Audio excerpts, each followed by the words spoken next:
What's up, everybody? All right, so we're gonna watch this video.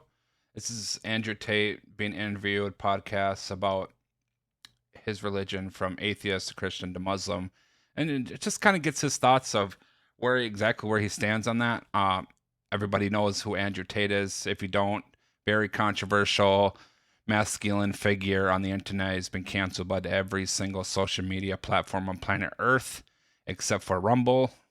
He's got his own websites and podcasts, and it's under investigation for sexual assault claims, even though they've proven to be false. Even the women that supposedly he sexually assaulted have come out to say no, he didn't. Lives in Romania, all this good stuff. You probably know who he is. He's a smart guy. He's done some controversial things, and he said some kind of stupid things as well. But overall, smart guy, and I know that he means best for the world. But he's a no BS kind of guy. You know what I'm saying? So we're just going to watch this, react to it, see what they have to say. It should be interesting.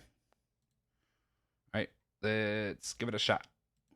For me, I own business. I asked this question the other day. I'm so curious to get your thoughts on this. For the longest time, when I got into business, I was, a younger guy, 21. I'm like, okay, very coachable. Tell me, what do I got to do? I'm a coachable guy. What do I got to do? I'm a coachable guy. Super coachable. I want to make money. I'm sick and tired of being broke. My dad's at the 99 cents. Too many heart attacks. I want to get out of this. So I'm like, hey, Patrick, basic stuff. When you're doing business and you're talking to rich people, I'm Morgan Stanley Dean Witter. Never talk religion. Never talk politics. Never talk sex. Just don't talk about those three things. I said, okay, guess what? Never talk politics, never talk religion, never talk sex. No problem. We're going to business. So what do you think about the political climate today, Patrick, David? Oh, what do you think? Well, I think this, but what do you think, Patrick? I don't know, quite frankly, I think I'm trying to figure it out for myself right now, but we'll see what's going to happen, whatever way you're deflecting and you're kind of going your phone. Hey, what do you think about God? What is your opinion on Islam or Muslim? Well, for me, you deflect that. Eventually you're sitting there, you're like, the people that I know at that level want to talk about those three topics. Now, sex is maybe off camera and they're kind of having fun with it, but they want to talk about politics and religion. So we, for the longest time, have been silenced, and now the ESG community. That's very true. That's how it was back in the day. You weren't supposed to talk about those three things. But now in this climate, everybody wants to talk about everything, right? They want to talk about sex being like LGBTQ and stuff like that. The ideology there, we're all very familiar with. And race and religion and basically everything. People want to talk about everything because it's a big content driver, I think, for the most part. But as you've seen, some businesses have talked about this stuff and it hasn't worked out for them. But nowadays, it's really a no holds bar and kind of a no rules kind of society right now. Which is fine as long as people can tolerate it and do it in a respectful manner. All this time they've told us to stay quiet, and they're saying what? They're talking politics, they're talking religion, and they're talking sex. Sex the way through LGBTQ. What's wrong with that? What's wrong with it? It's normal. It's normal. It's normal. No, it's not normal. Well, listen, you guys shouldn't talk about politics and sex and religion. Shouldn't be doing that. And then you see this one, As everybody knows, my thoughts on the whole LGBTQ thing is that the ideology is as evil as it gets. And it's spreading, and they're trying to corrupt children with it, and it's a really, really terrible thing. During COVID, one pastor, Australia, a Syrian man, I don't know what his name is, Vinny. What's his name? The Syrian pastor, priest from Australia.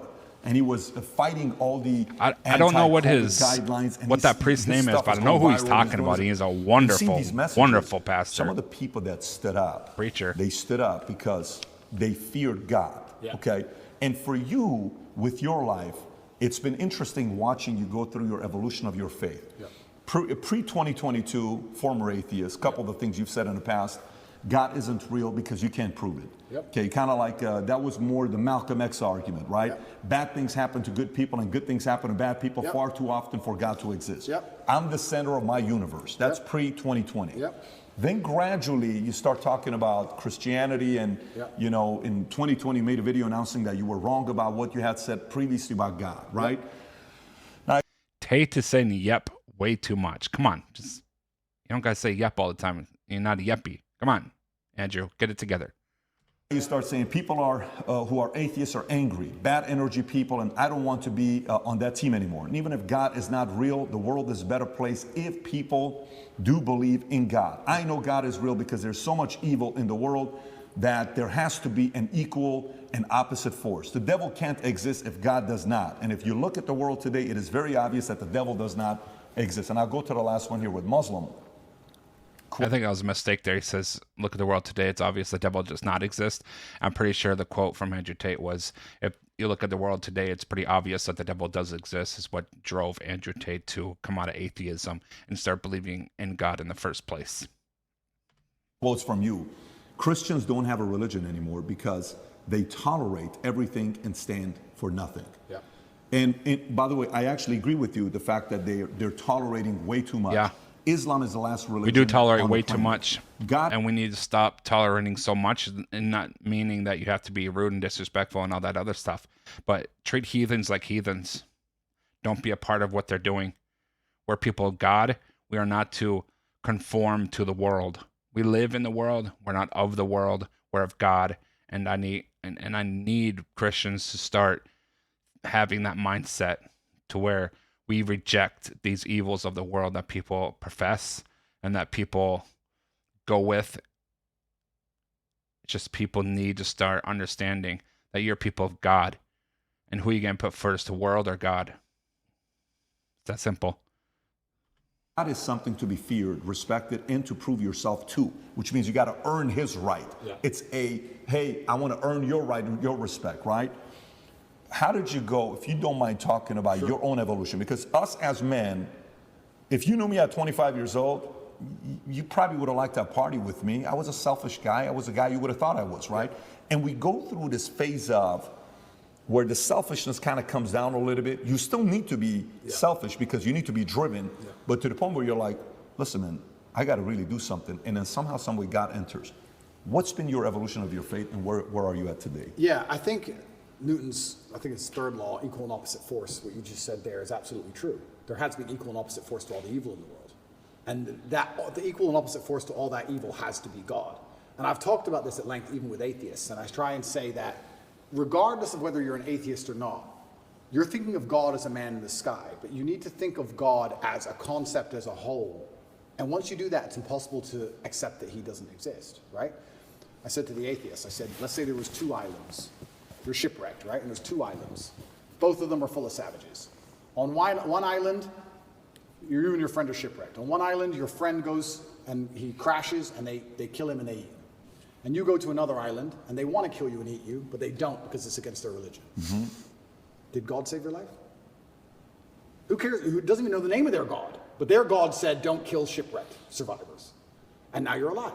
So their God saved your life. The concept of God in and of itself saved your life. You owe God just for the concept of it, the idea of it. So even the idea of opposing evil as a whole is a belief in God. So you're either an evil person or you believe in God in some regard.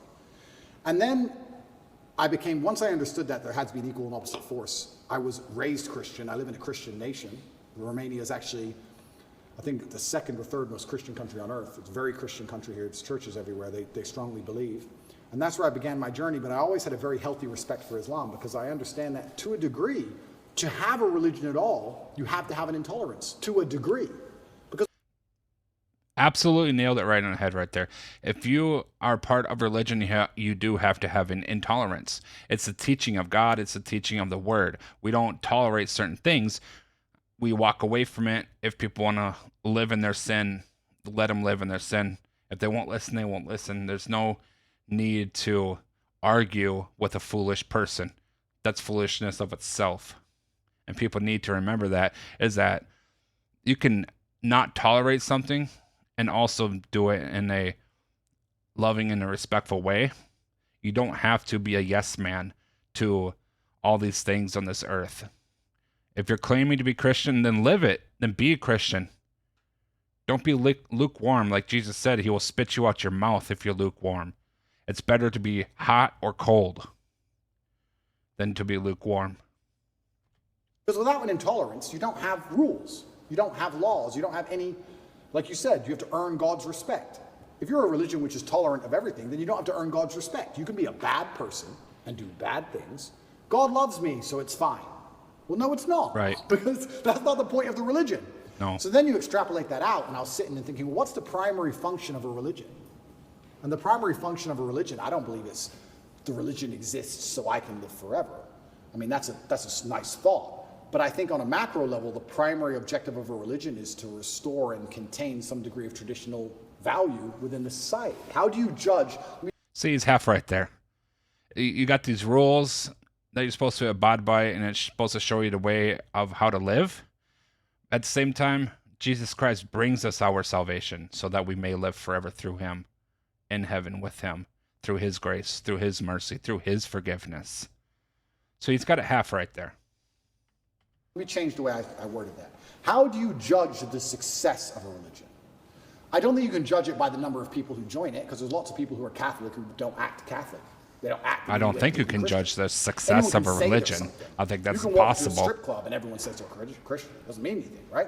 So how do you judge the success of a religion? Well, I like to think the best way to judge the success of a religion is how successful is it at fighting evil?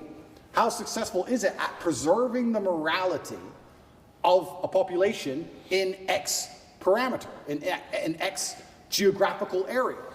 So when you look at it from that way, you can't say that Islam isn't the most successful religion on earth. It's the most successful in regards to opposing evil. It's the most successful in regards to opposing its differing viewpoints. It's the most successful in regards to having people act within the limits and the confines of what it finds to be moral and good to God. It's the most adhered to. It's the most feared. It's the most respected in most forms. And then also I'd like to think... I would say it's the most feared. Yeah, it's the most feared. But what is respect without fear? Do we respect men we don't fear? If there's a man who could do absolutely nothing to you on any level at all, you might be nice to him, sure, because we're not bad people. But would you really respect him? If you could take his chick in front of his face, set his car on fire, and he wouldn't do a thing, you wouldn't respect him. You might be nice to him because we're not bullies, but you wouldn't respect him. Respect and fear are linked. They're not always the same thing, and you can maybe have fear without respect, but it's very hard to have respect without fear. And also, I heard someone say once that we see the world as we see ourselves. If you're a thief, you think everyone's a thief. If you're a liar, you think everyone's a liar. And I kind of agree with that. I understood that. I also like to think we see religion as we see ourselves. I like to see myself as a person whose respect you have to earn. I like to see myself as a person who has strong, rigid boundaries. I like to see myself as a person who will stand up and say, no, that's wrong.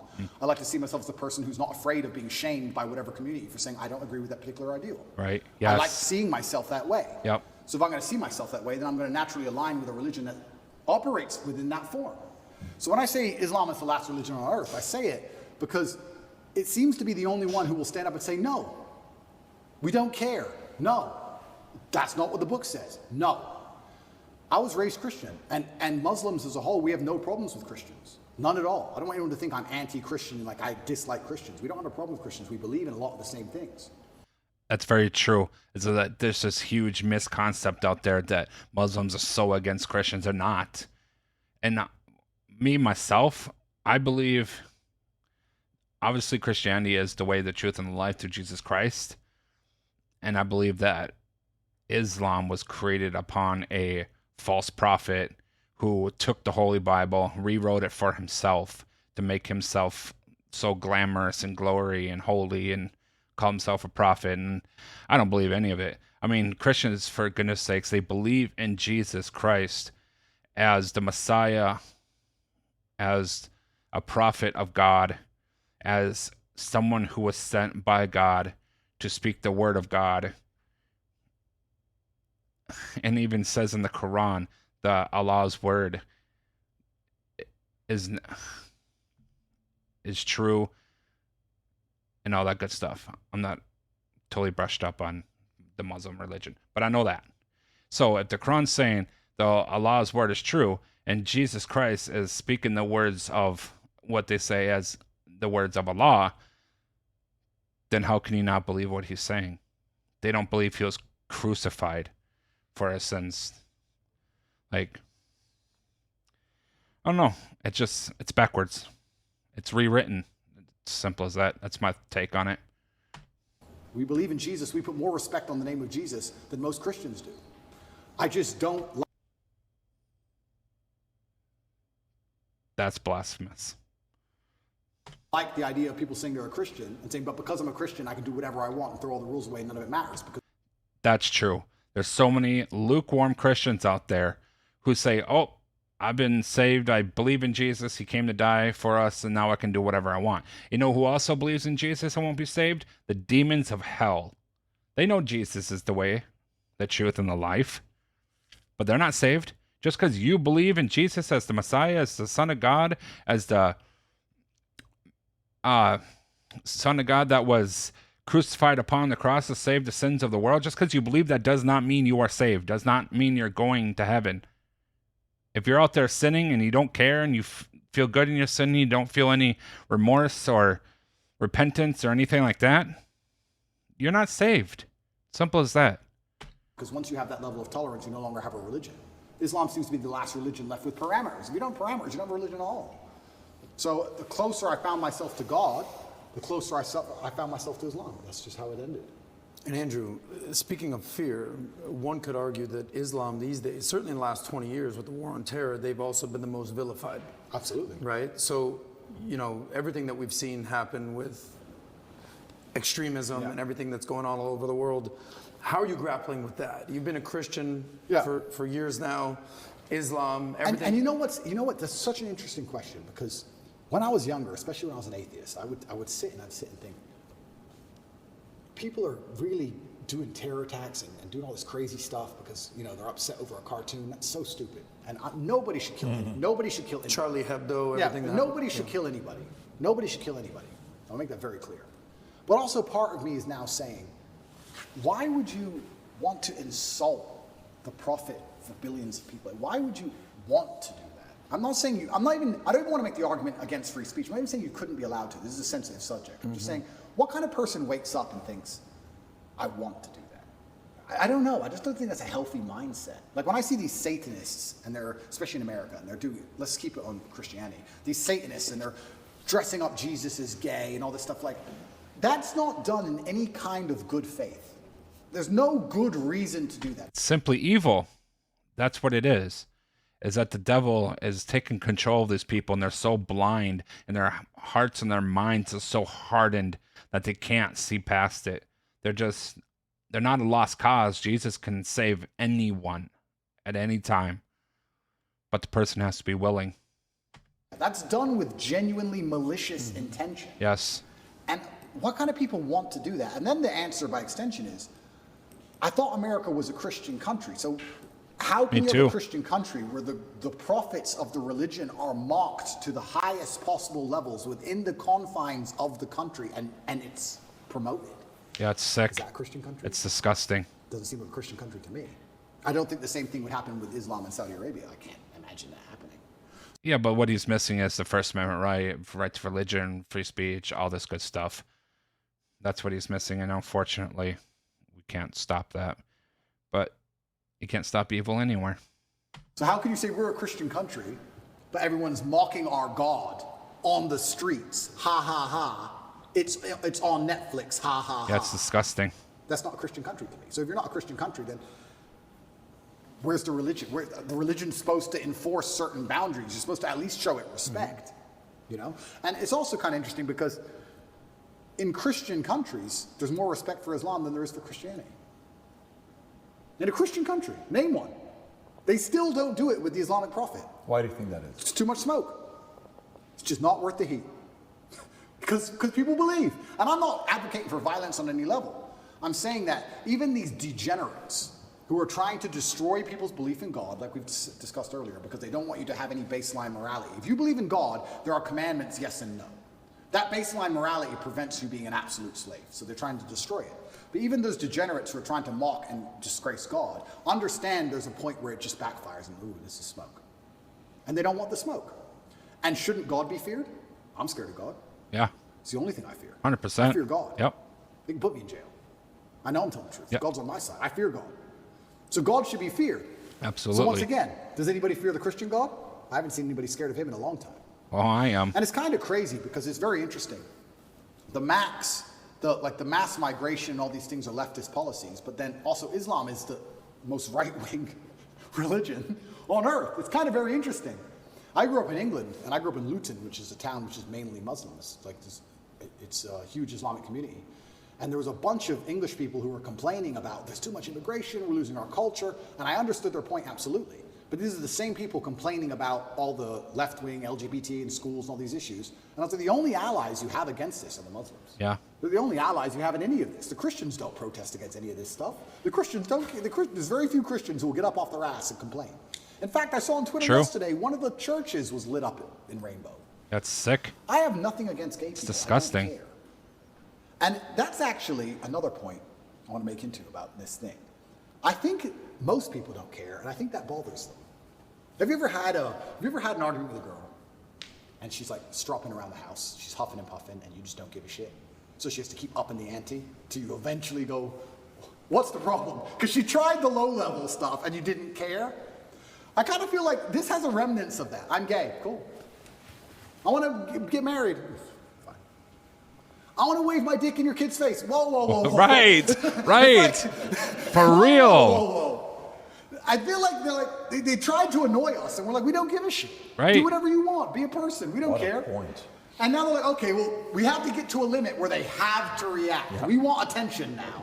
We want them to care about What's this. the right move on that? Well, that's the point. You know, it's difficult because there comes a point where you simply have to address it, and now you have to oppose it. And this is sorry to interrupt you, but this is why they're so careful and so clever with what they do.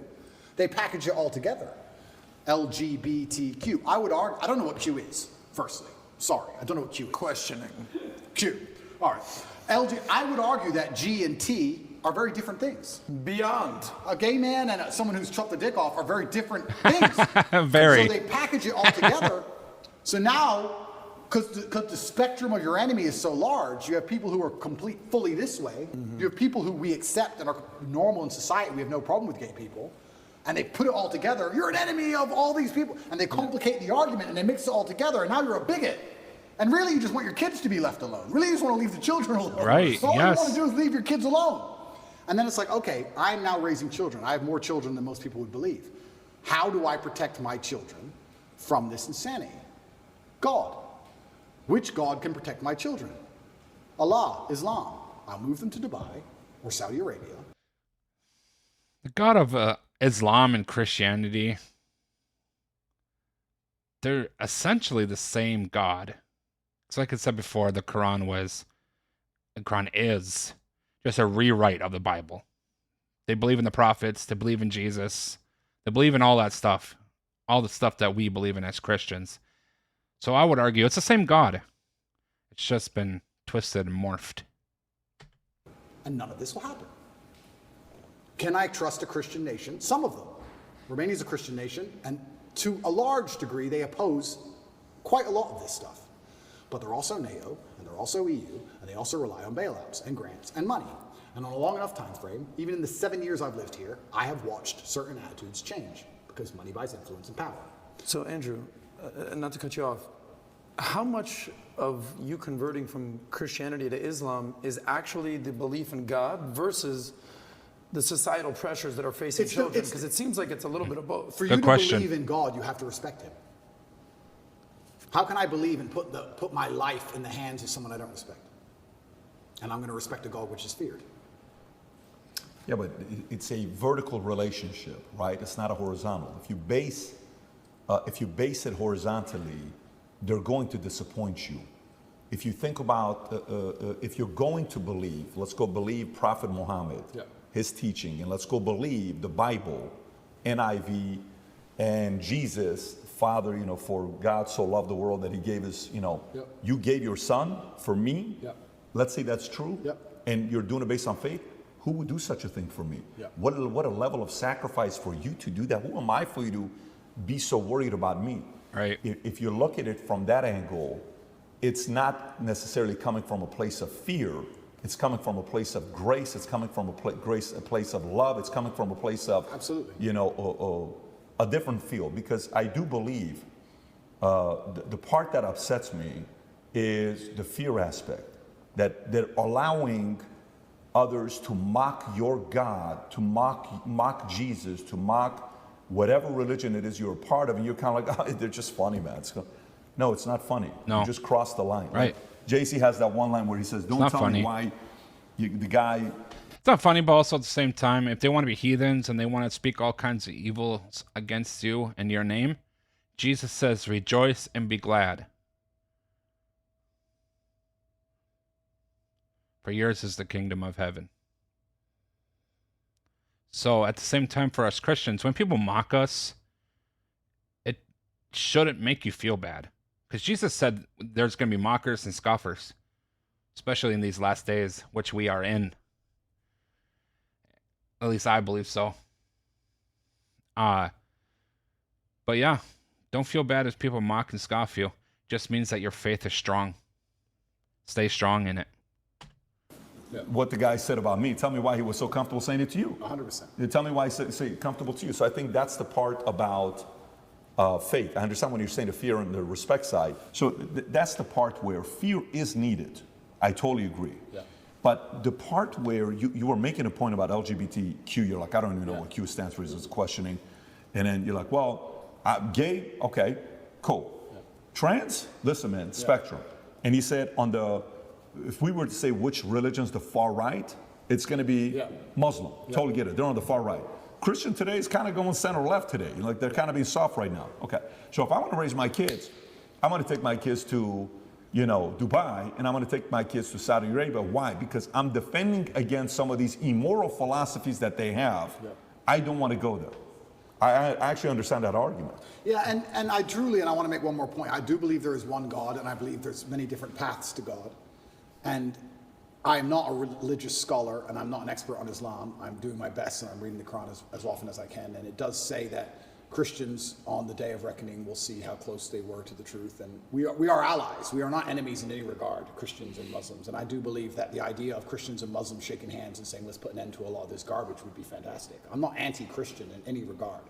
I just found myself, as I became more and more religious, seeking and looking for a faith which not only I could be proud of, but a faith which was guiding in regards to, I don't know what a Christian would answer to certain questions nowadays. What does a Christian answer to, I'm a transsexual and I want to show your kids my genitals.